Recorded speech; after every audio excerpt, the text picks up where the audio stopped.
Good evening and namaste. Your Excellency Ambassador Ruchira Kamboj, Permanent Representative of the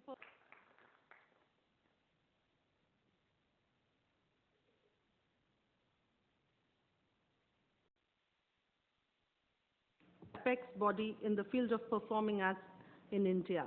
She's also Ms. Ghosh, as a grassroots leader, you come across the changes in real India every day, every minute. What has been your experience with various schemes and programs of Government of India to bridge the gender digital divide? Thank you, Bharati. Your Excellency Ambassador Kamboj, Excellencies, delegates, distinguished panel, friends, ladies and gentlemen. Namaste from India. It's a very, very big question which Chief Coordinator has asked. Let me start by saying that I feel humbled in your very powerful presence, and I draw courage from this powerful presence to tell you a very small story about my country, a story of grit, a story of determination, a story of resilience, and a story of a very silent revolution of Nari Shakti, the emergence of women empowerment. During the COVID-19 crisis, when under the leadership of our Honorable Prime Minister, Mr. Narendra Modi, technology was harnessed for global good.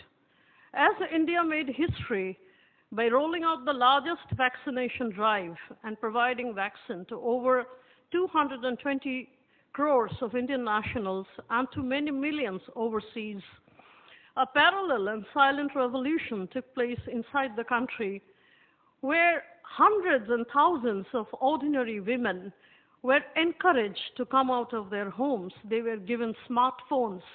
They were imparted training, and they moved around wherever they were as ASHA workers, as Anganwadi workers, or as health workers. They were moving around as digital sarthaks. I repeat, ladies and gentlemen, digital sarthaks, to mobilize and facilitate important information and adjustment to post-COVID-19. They were helping the quarantined to keep in touch with their near and dear ones through video calls. They were helping the affected homes. They were taking the education of children when schools were closed. They were keeping in touch with local authorities. And the global crisis was converted into a global opportunity. And this led to women's empowerment under the leadership of our Honorable Prime Minister, Narendra Modi. As I sit in this hall, I stand proud of his leadership. It is the magic of one man, the Modi magic, which has done it all. By a series of historically significant national schemes, Narendra Modi ji has transformed the lives of millions of women across the country. The Prime Minister's Mudra Yojana to provide institutional credit to micro, small, and women entrepreneurs has now 390 million beneficiaries, 74% of whom are women belonging to the marginalized sections of the economy. 81% of Prime Minister's Stand Up India scheme, which is basically meant for underserved sectors, 81% of beneficiaries are women. Today we have more than 92,000 accounts of women beneficiaries, and a total of 21,000 crores have been disbursed for the women entrepreneurs. India stands home to 12 million self-help groups, 88% of which are all women members. And during the last 8 years, more than 80 million women are working in these self-help groups, and a total fund of 5.5 lakh crores, which is equivalent to 55 trillion, have been disbursed for women entrepreneurs.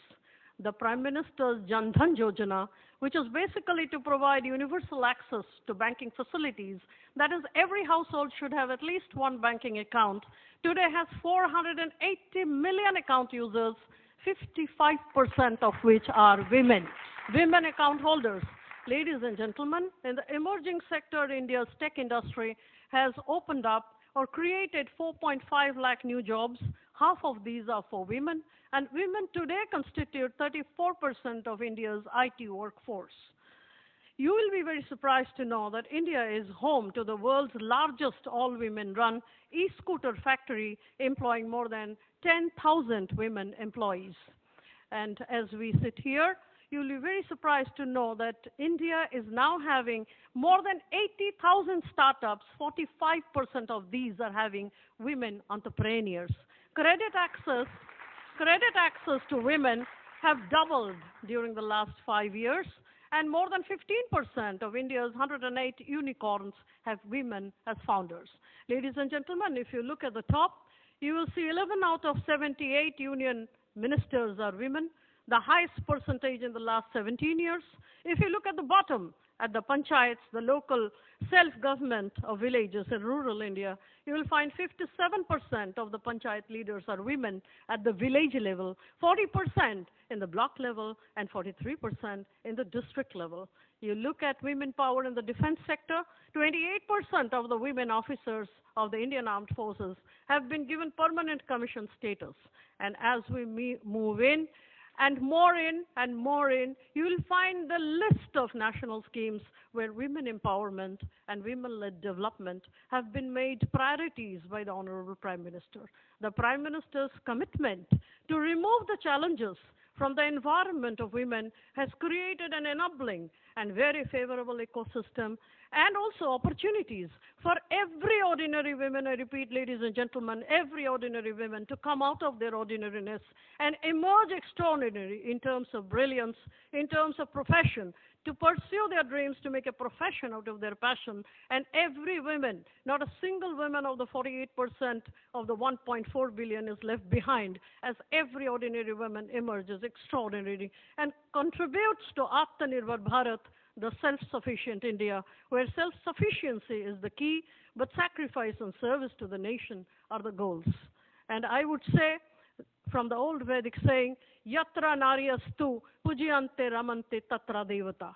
India and India's leadership believe in the dignity of women. And with that, I may say that one of the most important recommendations today has been structured by the Indian Prime Minister in Beti Bachao, Beti Padhao, the survival and the protection of the girl child, her growth and participation, and each and every stage of her life. India and the world must have one voice and be in one page for that. Every girl child needs to be educated, and for that governments, organizations, individuals and agencies must come forward and in a collaborative effort ensure that every girl is educated and financially independent. Thank you, ladies and gentlemen.